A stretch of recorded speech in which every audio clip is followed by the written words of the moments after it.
Good morning everyone. I am Darwina from laboratory.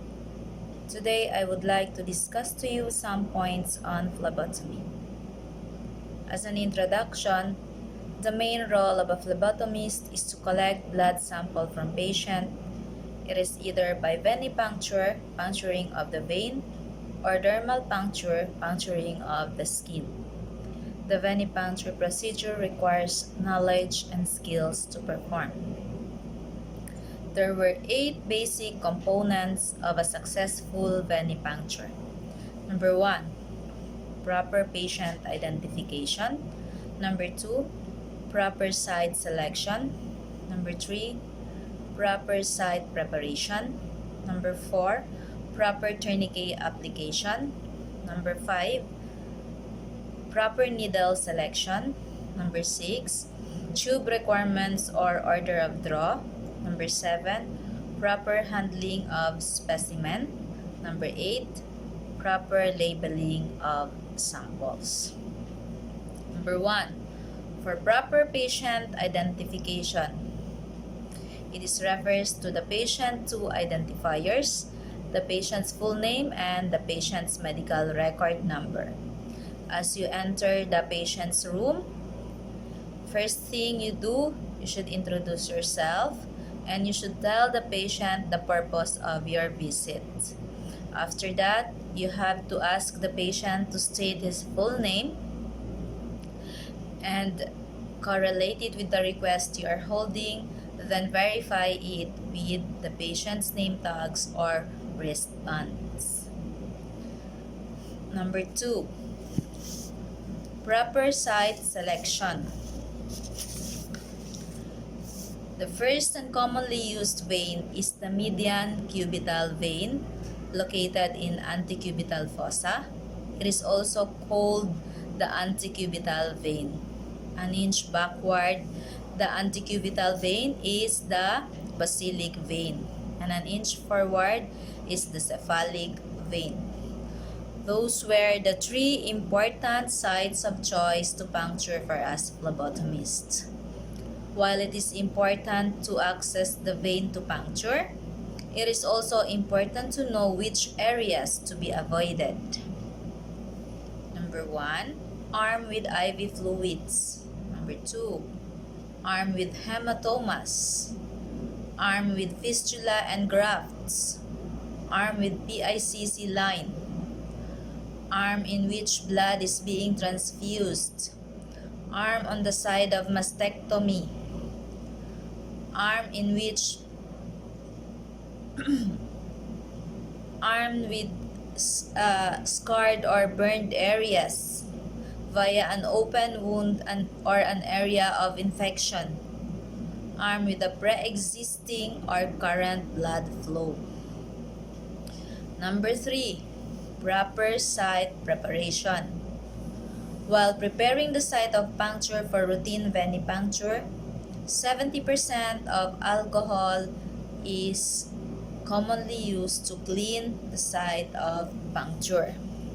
This is the usual cotton swab we had in our hospital. So for a routine venipuncture, we are using this one to disinfect the site to puncture. Number 4, proper tourniquet application. For proper tourniquet application, it should be 3 to 4 inches above the puncture site.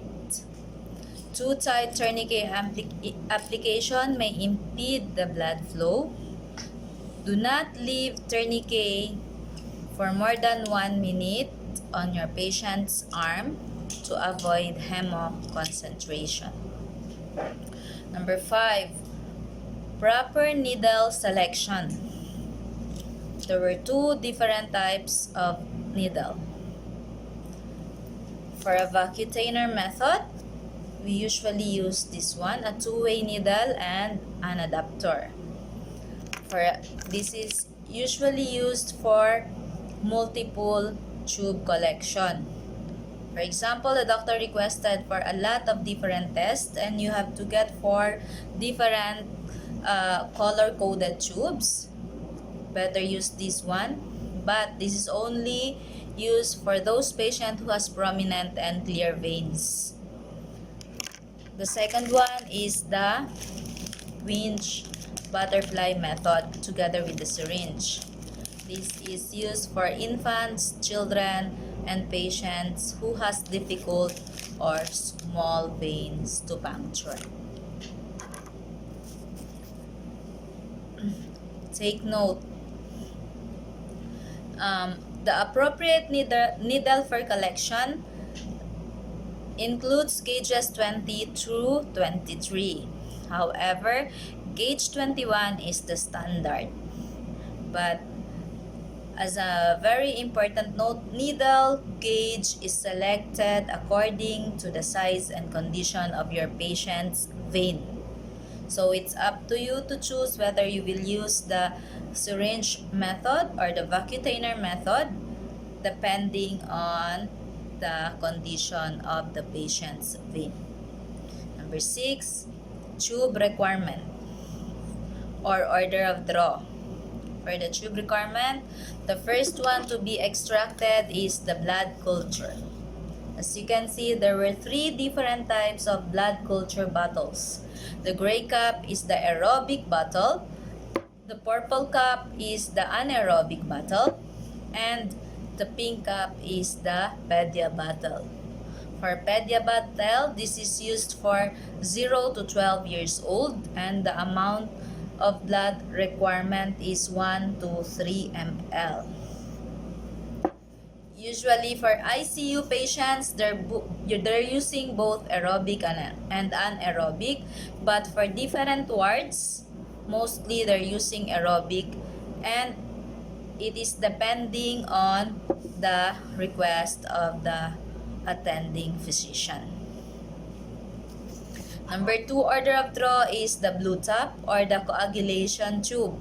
This is usually used for PT, PTT, antithrombin 3, protein CNS, and lupus anticoagulant fibrinogen. The third order of draw is the red top or the no additive tube. This is usually for chemistry profile, hormones testing, serological and virological testing, protein electrophoresis. Number 4 order of draw is the heparinized tube. For first, you have to inject the light green, the sodium heparin, followed by the dark green or the lithium heparin.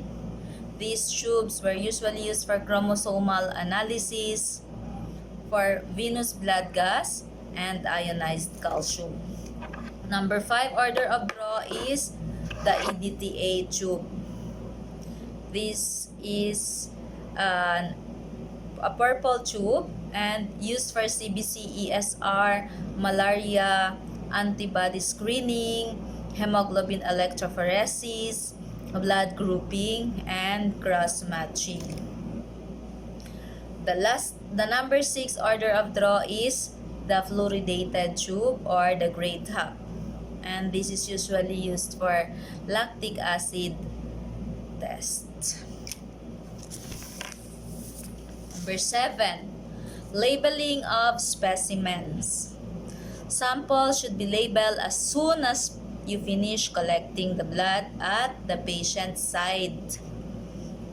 And after labeling, you have to reconfirm the patient's wristband, and requested tube must be labeled with patient's 2 identifiers, the patient's full name, and the patient's medical record number.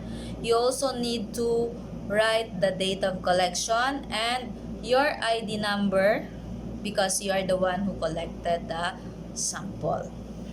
Number 8, proper handling of specimen. Specimen should be mixed gently via 8 to 10 times inversion, forming a letter S or a number 8. like this one. For example, you fill the blood until the marks, and the inversion is like this, forming a letter S or a number 8 with a gentle inversion from 8 to 10 times. For blue tap, the requirement of mixing is only 3 to 4 times. But for the rest of the tubes, with additives, it should be 8 to 10 times, including blood culture bottles. Under mixing or delayed mixing of sample may cause clots. So if clot is seen visibly, you have to recollect a new sample as soon as possible. Overmixing or vigorous shaking may cause hemolysis or the destruction of RBCs in the blood.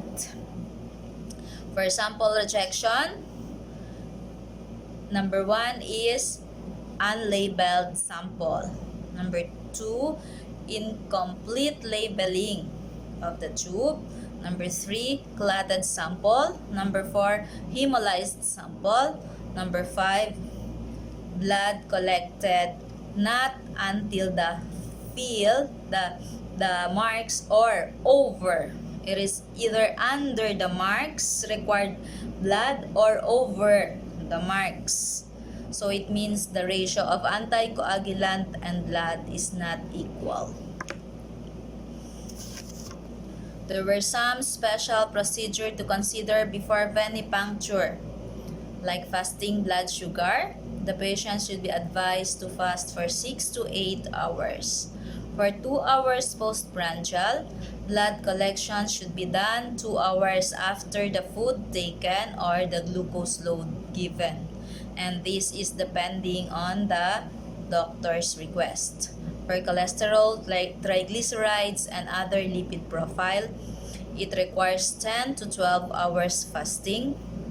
For therapeutic drug testing like amikacin, gentamicin, and vancomycin, the trough level is before the dose of medicine, and the peak level should be after 30 minutes to 1 hour after medication. For possible risk factor associated with venipuncture, like PT, PTT, be extra careful in taking blood from those patients. They have longer clotting time due to some anti-clotting medicine like heparin, Coumadin, Jasperin, and warfarin. For low platelet, it is usually caused by the difficult extraction or undermixing of the blood, or the flow of the blood is slow.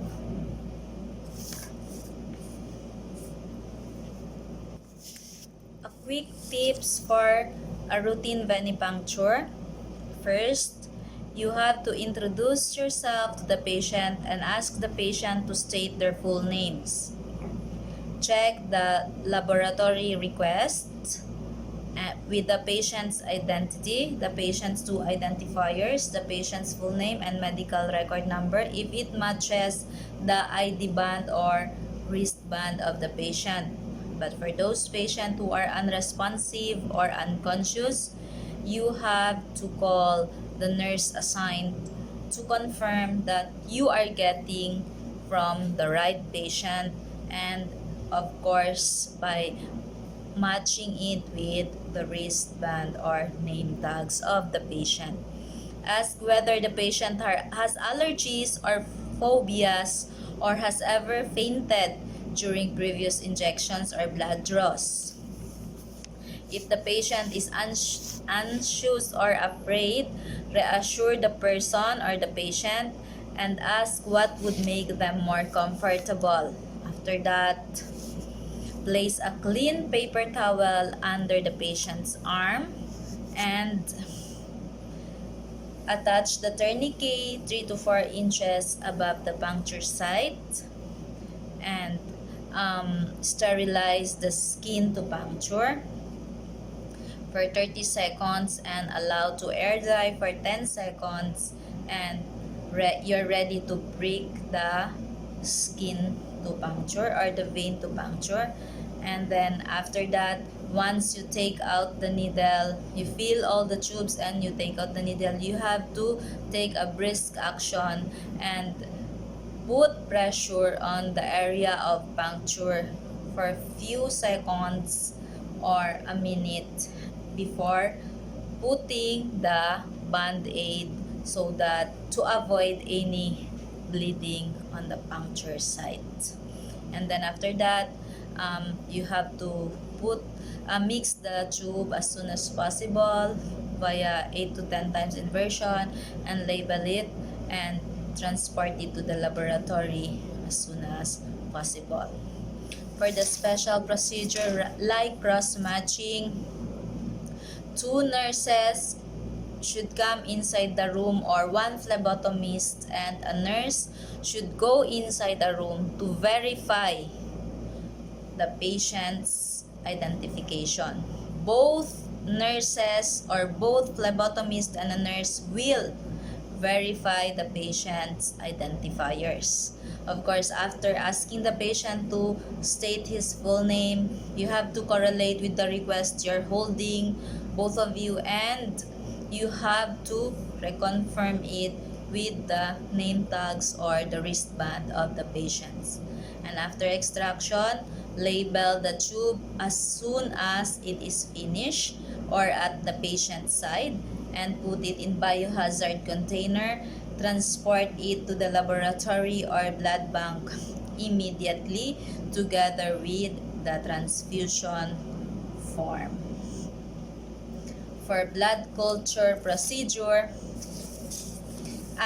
and to add, for cross matching, the 2 nurses or 1 phlebotomist and a nurse will sign on the cross-matching stamp in patient's file. For blood culture procedure, blood samples should be collected under aseptic precautions. No blood collection done from a vascular line. And blood should not be allowed to clot to prevent trapping of bacteria. After cleaning the proposed site, remove the plastic cap of the bottle. This one.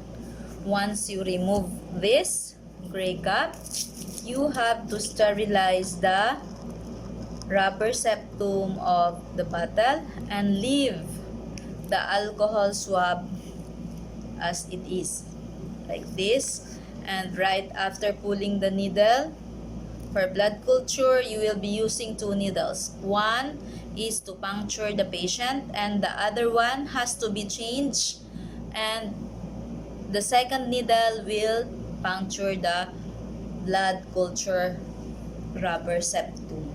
And after that, allow to fill and mix to 8 to 10 times by gentle inversion, forming an S letter or a number 8, to allow the blood to scatter all over the bottle until it reaches the media of the bottle. Label the specimen bottle with the patient's 2 identifier, the date and the nurse's ID number, and put it in a biohazard bag. Transport it to the laboratory as soon as possible. For routine blood culture, if the patient has 3 different sets, if the doctor requested for 3 different sets, it has to be extracted in different sites within 60 minutes from the first bottle extracted. Take note, for a suspected continuous bacteremia, like for example, infection of endocarditis, the patient should be taken, the time frame of blood collection should be 1 hour apart, and per set you have to take both aerobic and anaerobic bottle. So you will have 3 pairs of this one, but it should be 1 hour apart. For example, you will extract the first set at 9 o'clock, followed by 10 o'clock, and then 11 o'clock. Or, as recommended by the attending physician. For the top 10 errors of venipuncture, number 1, not introducing oneself to the patient and not stating the purpose of your visit. Number 2, not asking about prior complications during blood draw. Number 3, not examining both arms for prominent and appropriate vein to puncture. Number 4, not repeating the disinfection after repalpating the vein. Number 5, not filling all tubes to the level of fill. Number 6, not inverting each tube immediately after filling. Number 7, not releasing the tourniquet within 1 minute. Number 8, not putting pressure on the site of puncture before applying the band-aid. Number 9, not comparing labeled tube with the patient's name tags or wristband or by asking the patient to state his full name. And number 10 is permitting patient to pump his fist. For other special procedure and send out samples, you can just call us directly to the laboratory for the inquiry and for special instructions. And to know more about specimen collection, procedure, and specimen handling, you can read our hospital policies and procedure. Goodbye and good day. Thank you very much.